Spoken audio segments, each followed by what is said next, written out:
ಸ್ನೇಹಿತರೆ ನಮಸ್ಕಾರ. ನಾನು ರವೀಂದ್ರ ಜೋಶಿ. ಮರಾಠ ಮೀಸಲಾತಿಯನ್ನು ಕೇಳ್ತಾ ಇದ್ದಂಥ ಜರಾಂಗೆ ಪಾಟೀಲ್ ಕೈಗೆ ದೇವೇಂದ್ರ ಫಡ್ನವೀಸ್ ಅವರು ಚಿಪ್ ಕೊಟ್ಟು ವಾಪಸ್ ಅವ್ರ ಊರಿಗೆ ಕಳಿಸಿದರು. ಇದ್ರ ಬಗ್ಗೆ ಈ ಹಿಂದೆ ಸವಿಸ್ತಾರವಾಗಿ ಮಾತನಾಡಿದ್ದೆ. ಹೇಗೆ ಶರದ್ ಪವಾರ್ ಅವರು ಮರಾಠ ಮೀಸಲಾತಿ ಹೆಸರಿನಲ್ಲಿ ದೇವೇಂದ್ರ ಫಡ್ನವೀಸ್ ಅವರನ್ನು ಸಂದಿಗ್ಧದಲ್ಲಿ ಇಕ್ಕಟ್ಟಿನಲ್ಲಿ ಸಿಲುಕಿಸಿ ಹಾಕಿಸಬೇಕು ಅಂತ ಕುತಂತ್ರವನ್ನು ಮಾಡಿದ್ರ ಬಗ್ಗೆ ಮಾತಾಡಿದ್ದೆ. ಯಾವ ರೀತಿಯತ್ತು ಮುಂಬೈ ನಗರದಲ್ಲಿ ಅಂದರೆ ನೀವು ನಿರೀಕ್ಷೆ ಮಾಡಲಿಕ್ಕೆ ಸಾಧ್ಯ ಇಲ್ಲ, ಊಹಿಸಲಿಕ್ಕೆ ಸಾಧ್ಯವೇ ಇಲ್ಲ. ಆ ರೀತಿಯದಾದಂಥ ಅರಾಜಕತೆಯನ್ನು ಇಡೀ ಮಹಾರಾಷ್ಟ್ರದ ಬೇರೆ ಬೇರೆ ಭಾಗಗಳಿಂದ ಪ್ರತಿಭಟನೆಕಾರರನ್ನು ಕರ್ಕೊಂಬಂದು ಈ ಜರಾಂಗೆ ಪಾಟೀಲ್ ಅನ್ನುವಂಥ ಪ್ರಭೃತಿ ಇನ್ನಿಲ್ಲದ ಹಾಗೆ ಗೊಂದಲವನ್ನು ಸೃಷ್ಟಿ ಮಾಡಿದ್ದ, ಉಪಟಳವನ್ನು ಕೊಡ್ತಾ ಇದ್ದ. ಆತನ ಬೇಡಿಕೆಯನ್ನು ಈಡೇರಿಸಲಿಕ್ಕೆ ಸಾಧ್ಯ ಇಲ್ಲ ಅಂತ ಬೇಡಿಕೆಗಳನ್ನು ಇಟ್ಟುಕೊಂಡು ಆತ ಹೋರಾಟವನ್ನು ಶುರು ಮಾಡಿದ್ದ. ಅದಕ್ಕೆ ಹೋರಾಟ ಅನ್ನುವಂಥ ಪಟ್ಟವನ್ನು ಕೊಟ್ಟಿದ್ದ. ಈಗ ಡೊನಾಲ್ಡ್ ಟ್ರಂಪ್ ಅವರು ಭಾರತದ ಮೇಲೆ ಟ್ಯಾರಿಫನ್ನು ಹೇರಿದ್ದಾರೆ.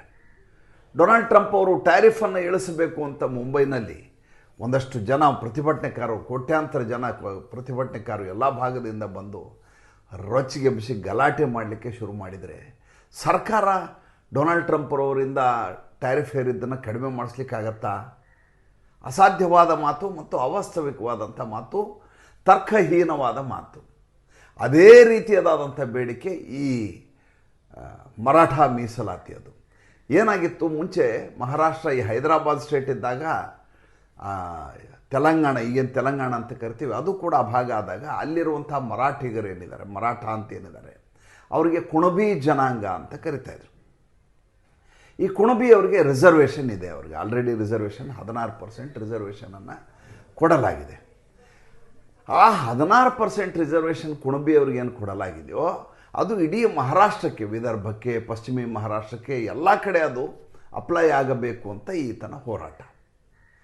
ಹಾಗಾದರೆ ಮರಾಠ ಏನಿದಾರಲ್ಲ, ಈ ಮರಾಠ ಜನ ತಮ್ಮ ಹೆಸರನ್ನು ಕುಣಬಿ ಅಂತ ಬರೆಸ್ತಾರ ಎಲ್ಲ ಕಡೆ? ಹಾಗೆ ಬರೆಸೋದಿಲ್ಲ. ನಾವು ಮರಾಠದವರು ಮರಾಠ ಅಂತಲೇ ಇರ್ತೀವಿ, ಆದರೆ ಕುಣಬಿಯವರ ರಿಸರ್ವೇಷನ್ ಏನಿದೆ ಅದು ನಮಗೆ ಲಭ್ಯ ಆಗಬೇಕು. ಈಗ ಹೈದರಾಬಾದ್ ಏನು ಅವ್ರದ್ದು ಗೆಜೆಟ್ ಇದೆ, ಆ ಗೆಜೆಟ್ನಲ್ಲಿ ಮರಾಠದ ಸಮುದಾಯ ಏನಿದೆ ಆ ಸಮುದಾಯಕ್ಕೆ ಕುಣಬಿ ಅಂತ ಬರೆದಿದ್ದಾರೆ.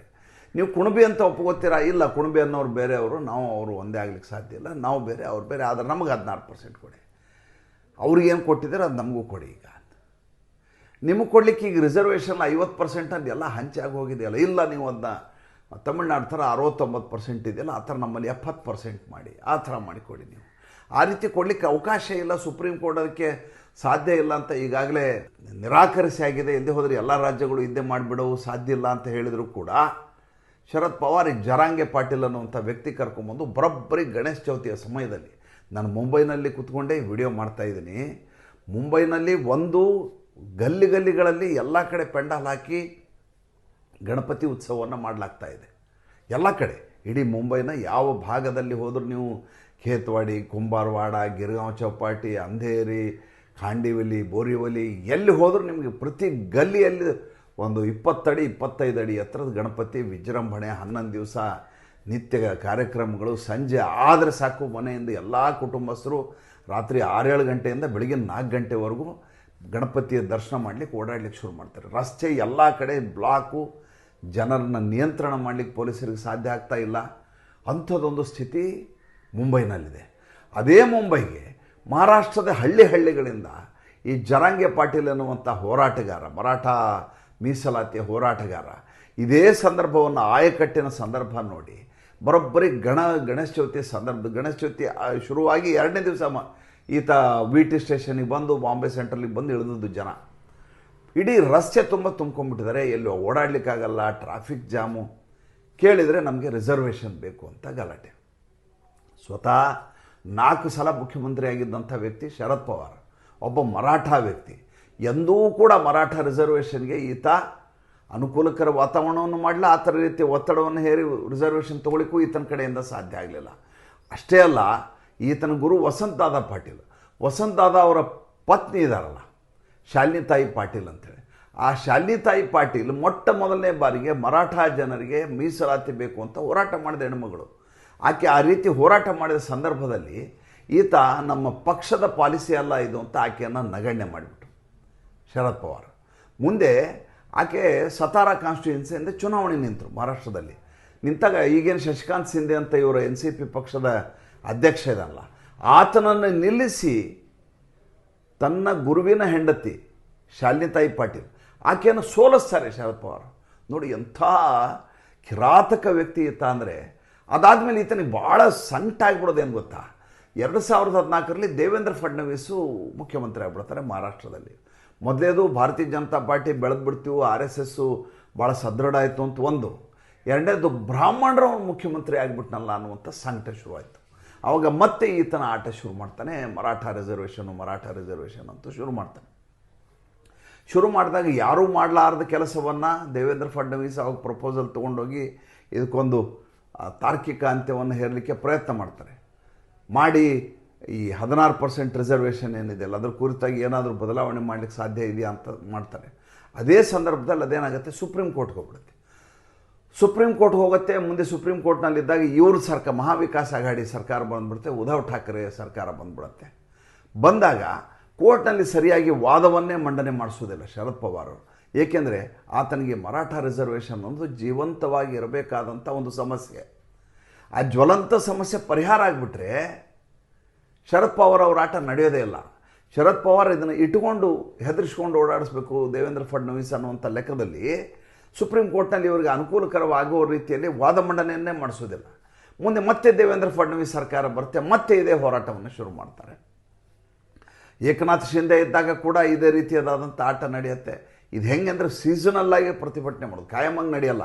ಕಳೆದ ಹಲವು ವರ್ಷಗಳಿಂದ ಕಾಲಕಾಲಕ್ಕೆ ಯಾವಾಗ ತೊಂದರೆ ಕೊಡಬೇಕು ಸರ್ಕಾರಕ್ಕೆ ಆವಾಗ ಜರಾಂಗೆ ಪಾಟೀಲನ್ನು ಕರ್ಕೊಂಬಂದ್ಬಿಡೋದು. ಆ ಜರಾಂಗೆ ಪಾಟೀಲ್ ಹೆಂಗಿದ್ದಾನೆ ಅಂದರೆ, ನಾಳೆಯಿಂದ ನಾನು ನೀರು ಕುಡಿಯೋದಿಲ್ಲ, ನನ್ನ ಸತ್ಯಾಗ್ರಹದಲ್ಲಿ ನಾನು ನೀರು ಕುಡಿಯೋದನ್ನು ನಿಲ್ಲಿಸ್ಬಿಡ್ತೀನಿ ಅಂತ ಸತ್ಯಾಗ್ರಹ ಶುರು ಮಾಡ್ತಾನೆ. ಇವನೆಲ್ಲಿ ಸತ್ತಗಿತ್ತು ಹೋಗ್ತಾನೋ ಅಂತೇಳಿ ಡಾಕ್ಟ್ರ್ ಬಂದು ನಿಂತು ನಿಂದು ಮಾಡಿ ಆರೈಕೆ ಮಾಡಿ ಅದೊಂದು ಕತೆ.